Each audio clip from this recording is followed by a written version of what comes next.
This is one of the biggest singer-songwriters in the world, but she's also written some of the biggest songs in music. Julia Michaels, everybody! Like one of Justin Bieber's biggest songs. The way Sorry happened was... Is it too late now to say sorry? Selena Gomez's biggest song. In fact, if you were to add up every single stream of every single song Julia Michaels has written, you'd get over 18 billion streams. And that's just on Spotify. But what if I were to tell you Julia was actually terrified to not only sing in front of people, I was dealing with so much stage fright and just so much performance anxiety. She was actually too scared to put out her own songs. My knees will be shaking, my hands are sweating. I kind of just black out and then I don't remember anything. So how? How did Julia go from being too afraid to sing in front of people to becoming one of the biggest singer-songwriters in the world? Well, let's learn from Julia herself, because today we have the one and only Julia Michaels, one of my favorite songwriters of all time, and I'm so excited to have you on today. Thanks so much for having coming. me. So let me tell you a little bit about the mission and what we're doing here. Over the next year, I'm trying to meet with 100 singers, songwriters, and producers. So far, we've met with David Foster, Cool. Coldplay, Sweet. Rick Astley, Cool. which was so sick, by the way. Love that. Fun. And such a good song. Such a good song. I used to have my the guy that used to run monitors for me on my tour. He'd be like, Julia, I have to tell you something really quickly. Come here. I'm like, what? Like what? Like he'd make it sound like it was an emergency. And he'd be like, never gonna give you up. I was like, I fucking hate you. Let's start That's our show. amazing. He just rickrolled you in person. He I don't know rickrolled anyone me, who bruh. does that. He rickrolled me so hard, like every day on tour. That's amazing. So one of the goals we have for this is to inspire the next generation of music creatives. And as someone who came up into this industry and has really made a name for yourself, what is a piece of advice you have for music creatives, songwriters, anyone out there who wants to get into the industry? That's a good question. One, I would say position yourself in a place that's conducive for music. Like, if you know that you want to write country music or you want to write pop songs or whatever, like, try and be in a place where you know that you can do that. And like, network as much as possible. Like, I started doing demos around the city to meet people. So I would sing other people's songs and be like, hey, also I write songs, just letting you know if you ever need someone to write with. And that's how I met Lindy Robbins. From her, I met a bunch of people, and then from them, I met a bunch of people. That's how I started. So I would say just like position yourself in a place that's just conducive for creativity in the field that you want to do. And then I would also say, I think a lot of people think that they need to write something that's on trend. So like, you know, a type of beat comes out and people are like, oh, this beat is popular, I need to do this right now. And then by the time they've made a whole album of that specific beat, it's already gone. Everything's changed and like shifted and focused on something else. So I think just being true to yourself, and that sounds so cliche and so fucking cheesy, but like writing what you would want to hear on the radio or on TikTok or on streaming platforms, like whatever that is for you is what you should be writing. Love that. You said that you sung people's demos. Yeah. Is that a job in the music industry as well? Yeah. A lot of people that are singers can just get paid for Almost using like their voices. Like a session, like a... Session singer. Yeah. Yeah. Awesome. I didn't know about that. That's literally how I started. Yeah. So basically there'll be songwriters that say they don't have specific kind of voice that appeals to a specific artist. So they'll hire people to sing these songs so they're more like attractive, essentially. And then I'm like, hi, I sound like shit, but I need money and I want to write with you, so here I am. Is it true that a lot of times when you're picking your session singer, you want someone who sounds good but maybe not so good that they're better than the singer? Maybe. I mean, I was perfect for it because I'm trash. And I know, you know, we know you're down for forever and it's fine. So I was like, yeah, I'm happy to do this for you any day. Pay my rent, please. Thank you. How did you pitch yourself as a songwriter and make that change for people? Would you just bring it up? Yeah, I would just bring it up and be like, yeah, I also write songs. I'm out here, you know. But I was never, I don't know, I don't think of myself as like a pushy person. Like I wasn't like, here's my demos and like, here's this. And I think actually how it really happened was kind of organically. I had written a lot of songs with a woman named Jolene, and she's who I actually did the theme song for Austin Alley with. Awesome. And I had been writing with her and Lindy Robbins were friends. And I went and did a demo for Lindy, and Lindy called Jolene and was like, can she write songs? She was like, yeah, I've been writing with her for the last 3 years. And then that's how I ended up writing with Lindy, and then meeting a bunch of people and then writing with them. So it kind of like happened pretty organically. Awesome. Yeah. How many songs would you say that you don't have to put an actual number. Have written? Before you had your first like placement, would you say that, how many years do you think it took to get to that point? Well, I started doing like sync songs and stuff like that when I was 16. For commercials and other things. Yeah, and like television promos. They're called like library songs. So basically, you would do like a stack of songs, and it'd be like essentially a library that you would send to like commercial promos and commercials and like the backgrounds of television. So like, you know, there'd be like a scene on like MTV, like a reality show, and there'd be music playing in the background. It'd be like a song that I did or something, like that kind of stuff. But I would say before I had like Miss Moving On, before I met like Selena and all that stuff, I would say I met Selena when I was 19. I did Miss Moving On when I was 19. I would say probably like, I don't know, 200 songs, 300 songs. Amazing. Yeah, a lot. Definitely. A lot. How many no's would you say you had before you had the first yes? A lot.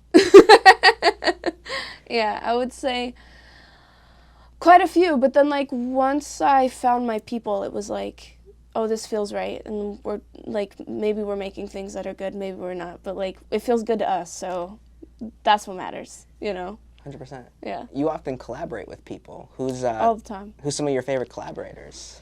I mean, I write a lot with Justin Tranter. I'm with the one and only Justin Tranter. Hello, the icon. legend. For those of you who don't know, Justin is one of the greatest songwriters, one of the greatest pop songwriters today, in my opinion. We met in like 2016, and it's funny, the day we met, I almost got my ass kicked, randomly. We met this week because I had been writing with a lot of the same people, and I told my publisher, I was like, I think I need to write with some new people. Like, I need to break up the monotony. I'm bored. And so he was my second session of the week, him and this producer, Felix Snow. And we met, and I'm like, you know, I'm like shy. I don't, like, new people scare me most of the time. And I walk in, and he's like, yeah, I think we should do something like 90s in Vogue. And I was like, yeah, that's not really my vibe, but sure. And I got so overwhelmed that I was like, can we just go, like, eat somewhere quickly? Smart. So that I can get to know you Yeah. for, like, a second. And we walked outside, and I like to say I have temperature dysmorphia because I wear coats in the summer. Like, I'm literally in a sweatshirt, and it's 90 degrees outside. And so I was wearing, like, a full winter coat in the summer. And he was like, why are you wearing that? And I was like, I don't know. And I, like, threw my arms up like this.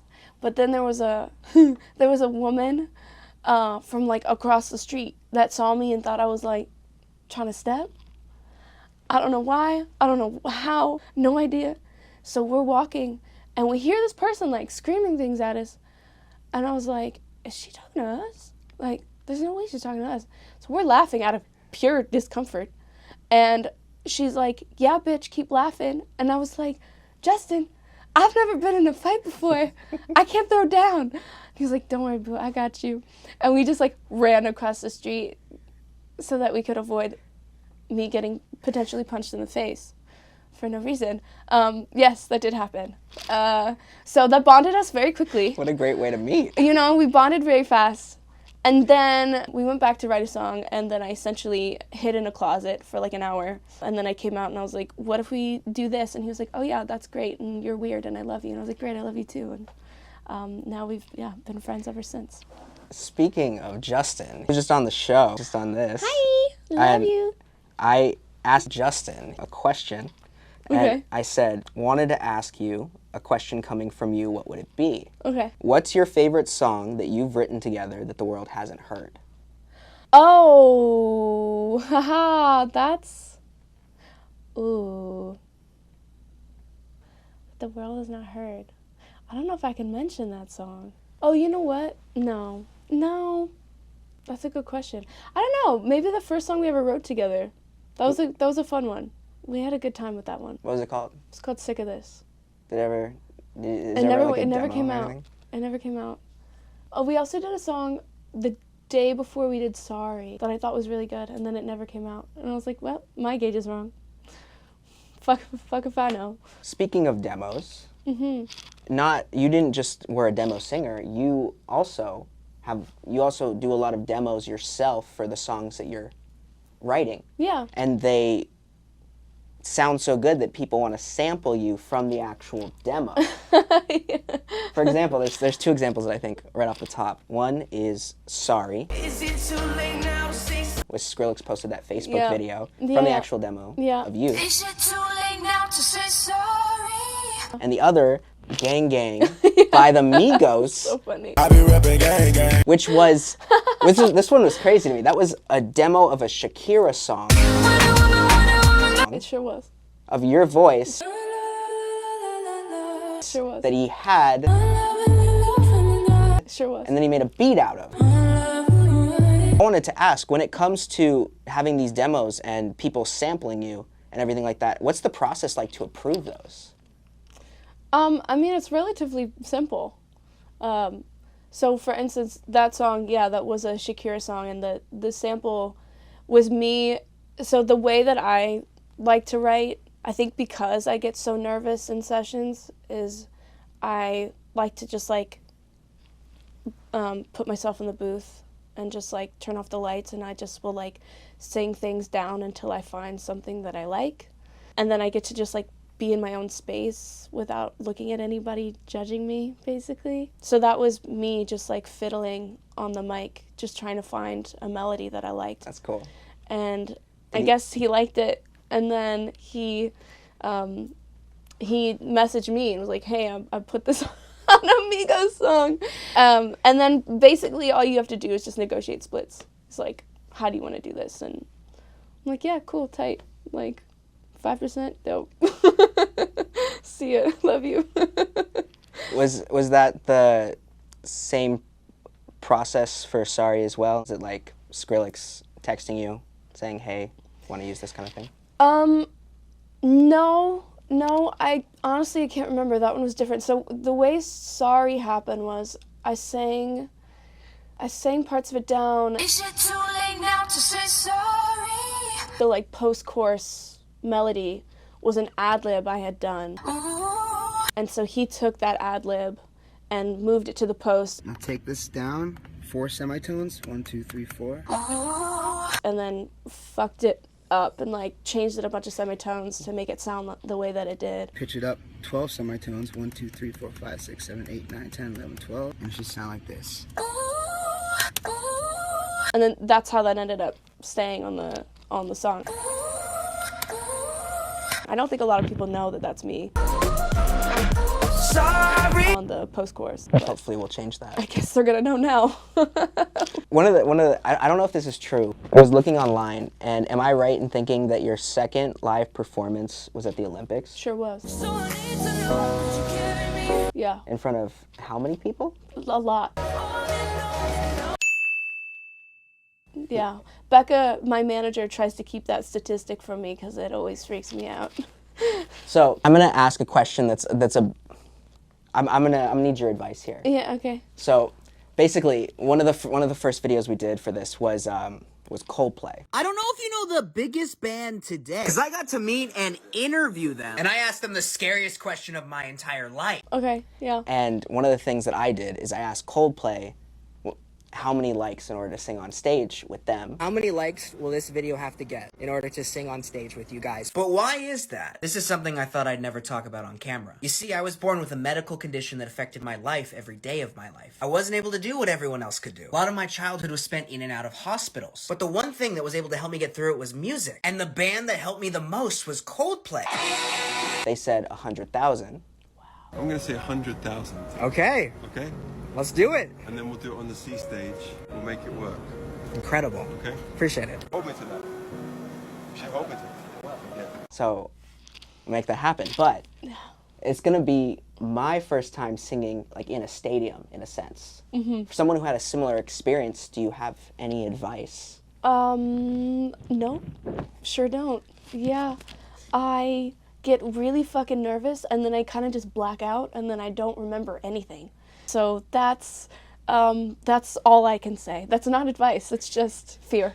That doesn't happen anymore. Does it? Not at my own shows.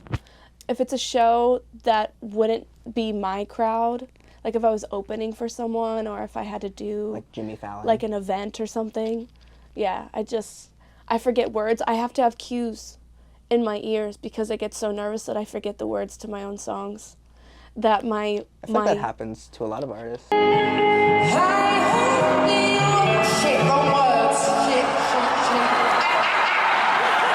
I don't know if it does. For me personally, it does, and like my my MD will like tell me what the first line of the second verse is, basically, because I'll just get so like my knees will be shaking, my hands are sweating. It's a whole thing, and so he has to be like, you know, I feel a little nauseous. 1, 2, 3, and I'm like, all right, I feel a little nauseous, and I'm like, okay, sick, tight, got it. I know where I am now. You got people in your corner helping you out, though. That's great. Exactly. I love that. So, what are your thoughts on the current state of the music industry and TikTok? Are you a fan of it? Do you like where the music industry is heading? That's a good question. I don't know. I tend to keep things like pretty creative, like logistical things are still like, that's not where I put my 10,000 hours, you know? Mm-hmm. When I was coming up, everything was about radio. Everything. Like, and if it did something on radio, then it was a success. Now, I don't understand anything about the music industry except for music and the way music makes people feel. So much has changed, and I'm still like trying to grasp it and figure it out. I've seen TikTok work for so many people, and I've seen how it can be super beneficial.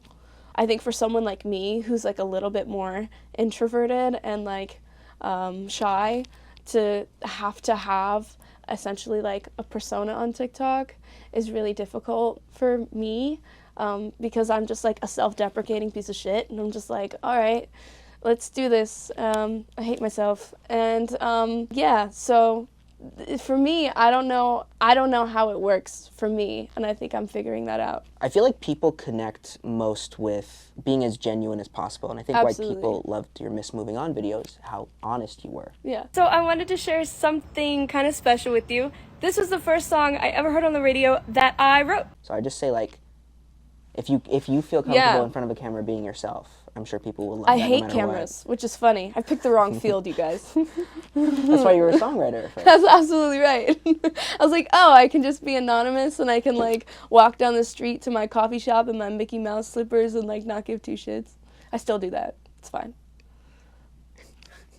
One of the songs at first, so you've written a lot of songs, and we're definitely going to talk about some of the behind the scenes of the ones we talked about earlier.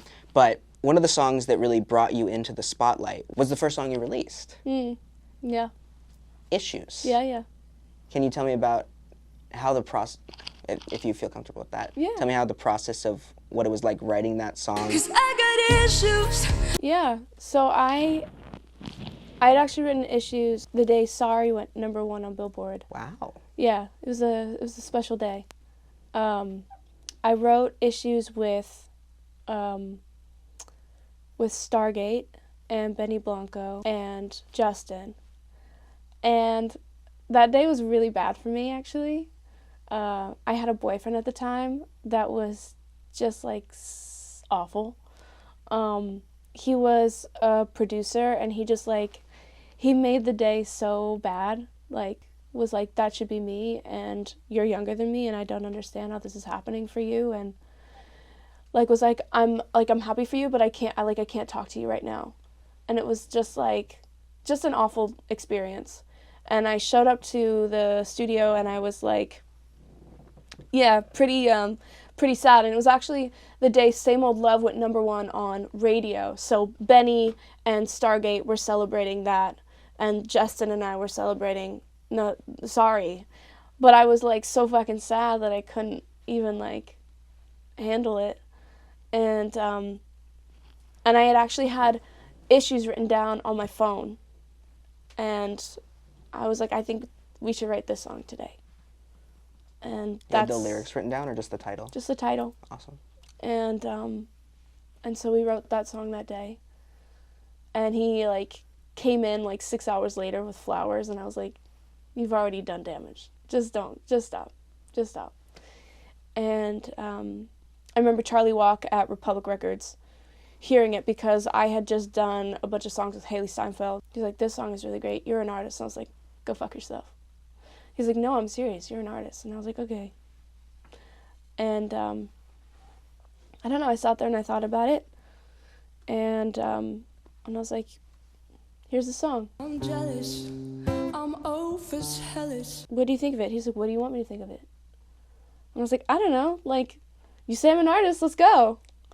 And yeah, and then we put it out, and I did not anticipate it doing what it did at all. I am here with the superstar that is Julia Michaels, everybody! She's out now with her first solo single. She's doing it, and it is crusher. It's so good. You've just been nominated for a VMA Best New Artist. Yeah! And I was definitely not prepared mentally for everything that happened, for sure. I was reading online, it went 5 or 6 times platinum. 6 times platinum, yeah. Incredible. Yeah, so wow. At the time, were you happy about that? Was that something that brought you a lot of joy, or was that more scary? You know, at the time, everything was such a whirlwind. I don't think I, like, caught my breath for, like, a good year. I was dealing with so much stage fright and just so much performance anxiety and so much social anxiety that that was, like, it just consumed me so much. It was to the point where I was, like, trying to run away from events. I would, like, hide if I could. So I think like a lot of 2017 was a bit of a blur for me. It's when I look back on it now that I'm like, wow, I cannot believe all of that happened. And just like how amazing it was. Like I met so many people, and you know, from then to now I've gotten like the most exceptional fans. Like they are, and I used to watch people like do interviews and be like, oh, my fans are the best, like they're so great, and be like, you guys are such full of shit, you know. And then you actually have your fans and you're like, oh no, like I get it, they are like so beautiful and amazing, and like I get so excited when I get to see them. I know most of them by name. Amazing. Yeah. 1,000 true fans, love it. True fans. Yep, I love them, they're the best.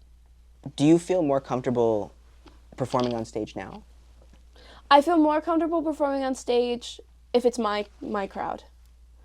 If it's my shows. What did you do to kind of get to that place? Was it just about performing a lot until you felt comfortable? No, absolutely not. I'm still horrified. I think the thing that helps me is my own shows. We've created like such a beautiful space where everybody can scream and cry and sing, and when it's interactive like that, I feel less pressure, because then we're all singing it together, and there's something about that like unity that makes me feel like I'm not doing it alone. But you don't want. And then it makes me feel so much less scared. So if it's my shows where they like know my songs and they're like willing to like sing them with me, then I'm I feel so much better. All right, you guys, this is our last chorus together. Let's do this one right now. 1, 2, 3. What if it shows that they're not, where it's not my crowd and they're like, it's like a blind date and you have to like get them to love you? I'm like, this is the worst day ever. Let's go.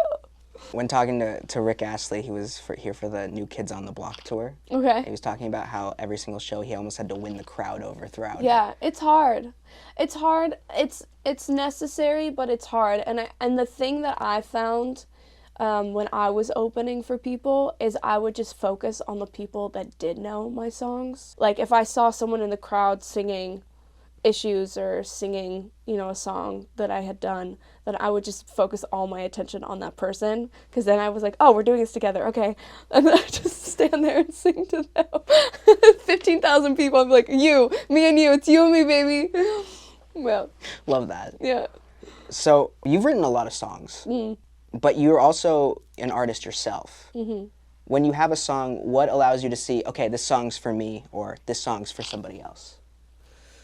Well, usually I pick time to designate for myself, and if I'm writing a song for someone else, I'm usually with that artist. So like, if I write a song with an artist for them, like I'm not gonna be like, thank you, I'll take that. Like that's just such poor etiquette, I think.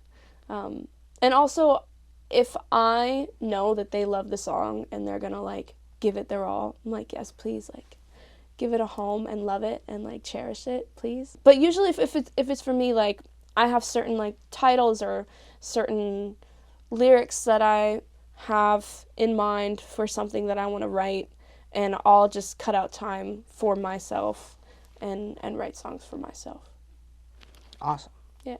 What was the process like to write What a Time? What a time, what a time, what a time. I wrote What a Time with Justin and this producer duo called RKCB. I had written it after I had seen my ex-boyfriend at a baseball game, and it was so brief. Like, we literally passed each other. He goes, hey, I said hi, and then that was it. Like, and then I went to the studio and I was just like, wow, what a time.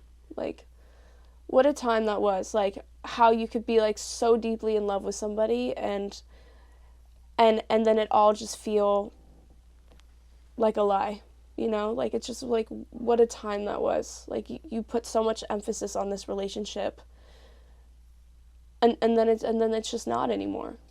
I found that so fascinating. And so that's how we wrote it. And then when we did the actual album, Ian Kirkpatrick, he actually executive produced Inner Monologue Part 1, and he helped turn everything into like Amazing. The masterpiece that it was. And Juan Ariza played all the keys on What a Time and just like brought it to life in such a beautiful way. And when I was making the album, I knew I wanted to get some features. I was afraid to ask my friends because I'm not usually that kind of person that asks people for favors.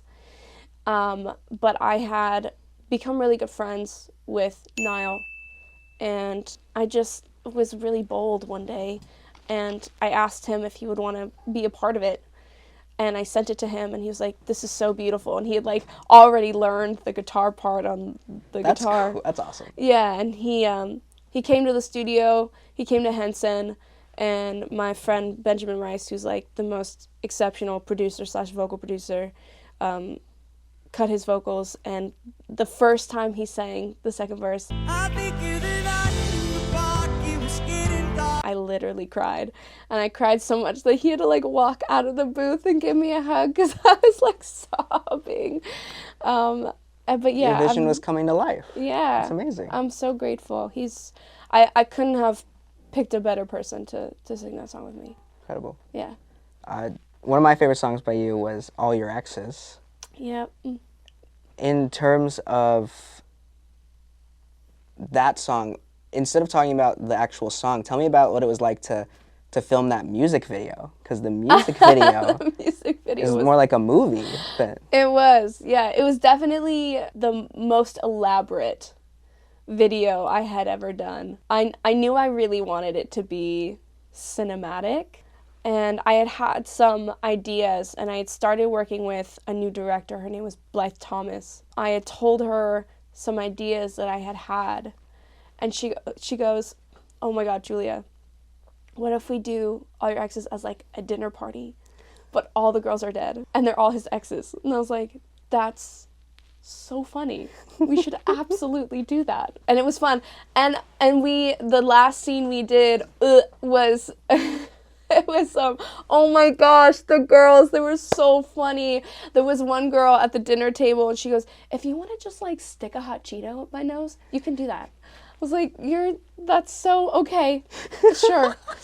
And I think one of the girls was like a vegetarian, and I didn't know, and I like basically threw a whole chicken at her, and I was like, "I'm so sorry. I'm so sorry." That's incredible, I felt though. so bad.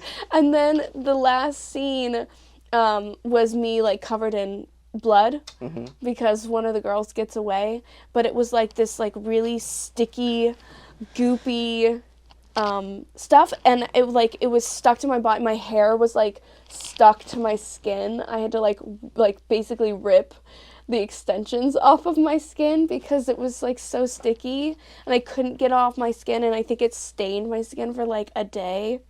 It was so gross. Oh my gosh. Yeah, it was disgusting. Was that one did you act a lot before that music video? No. The only time no. No, no, absolutely not. That was a no. What was it like to act for the first time? I don't know if I would necessarily call that acting, because for the most part it was me just lip syncing my song, and then I was just playing with food for the most part. So I wouldn't call that acting. Speaking of food, what would you say is the world's best snack? Hot Cheetos. What Or kind Takis. What kind of hot Cheetos would you say? Like the original ones. The Like best ones. is that flaming Flamin' hot hot. Cheetos? Is that Yeah, would you absolutely. say 100%? Yeah. And Takis. Do you have them? You have them, don't you? You son of a bitch. Let's go. We had to pick them up. You know what? I was like, wow. This is for you. Wow. Thank you so much for coming on. I appreciate you. Thank you. I literally was going to ask you what was in the bag, but I was like, it's probably private shit, so then I'm not going to be weird. But I was like, he's holding that bag with like, he's guarding that shit with his life. I'm like, what the fuck I had is to in the remember bag? What's in the bag? That'll be a new segment. What's in the bag? Well, thanks, man. Of course. Should we open them? I've Do you like hot Cheetos? Never had 'em. I've had them like maybe once or twice. You don't like spicy things, do you? I've been trying to get into them. We had something. We had the new Hot Ones Pringles for the first time. They're pretty spicy. Yeah, you can either save those for you. I'll save. Yeah. So let me ask you this. If someone wants to become a songwriter and like have their first placement, want to go on the process of that, what's step one? What's step one? Here, let me take this out of here. Product placement. What's step one? I mean, it depends. I think every process is different, and everything works for, different people. Like, if you want to get into the more like management side of things, like you should find an internship. Like if you want to make songs, like, and you can sing, like, I started with demos. Like, it really just depends on your comfortability level and where you want to be, I think. Do you think you need a publishing deal to become a songwriter? No. I don't think you need one. It's helpful, just in terms of them introducing you to people and putting together sessions For sure. that you probably wouldn't be able to do yourself. I signed with Warner Chappell when I was 21. That's who Justin is with too, right? Mm-hmm. I'm at Universal now, but I was there for a long time, and I signed because there was a publisher there named Katie Vinton, and she was amazing. truly the best. She was the reason why Good For You even happened. She was the one that pitched it to Interscope and then got it to Selena, and Amazing. yeah, that's how that whole thing happened. But I would say, like, I don't usually sign to companies. I sign to the person, you know, which is kind of a downfall for me because I get attached to people, and then if they leave, I'm like, how dare you? I don't think they're necessary, but I do think that they can be very beneficial. Do you ever know or ever have an idea if a song's going to be as big as it's going to be when it comes? No. When you're writing it? Absolutely not. Actually, fun example. I've never been able to call a hit. That's not my thing. Fun example, when we wrote Sorry, I was like, yeah, this song's good. And then it was like everywhere, and I was like, I know nothing. Good times. Do you ever miss music before TikTok? I mean, what does that mean exactly? Nowadays, sometimes music is based around like a 15-second trend versus like a whole song. For example, I really know 15 Seconds of About Damn Time by Lizzo. I've only listened to the whole song a couple times, but I've like heard that 15 seconds 1,000 times. Right. It's about damn time. Seems like people listen to like an entire song before versus nowadays it seems like they're listening to sections of songs. I'm not on TikTok that often. I still very much listen to whole songs, and I feel like I'm the opposite of TikTok, where I can listen to a whole song and I can listen to the whole song like over and over and over and over again until I'm like fucking sick of it, and then I listen to something else, and then I go back to that song and I listen to that song over and over and over again. You seem like the kind of person who's very honest and vulnerable in your music. How important would you say that is for songwriting? Super. I think that's super important. Well, it depends on the kind of music you want to make. But for me, honesty and just authenticity, that's my genre, basically. Do you find the songwriting process often happens before actually songwriting, when you're like with the artist just talking to them? Yeah, I find that talking is so much better than coming in with like a preconceived idea. 'Cause there's so many things that come up in conversations that can be songs that people don't realize, because they're like, oh, I just said that. It's like, yeah, exactly. Why wouldn't you say that the same way that you would say that in a song? 100%. And so I think people sometimes forget that like songwriting doesn't have to be this like grand metaphoric gesture. It can be a conversation. As a last piece, anything that you want to promote or tell people to check out? No. Check out Julia Michaels' songs. They're great. We're gonna have a playlist down below that's written by Julia Michaels. It's gonna be great. Everyone check it out. Thank you so much for coming on. Appreciate you. Thanks for having me, of course. Thank you for my snack. I hope you enjoy it. I'm taking the studio today. Please do. Please share it if you want to, or keep it for yourself. Yeah. All to myself. Amazing.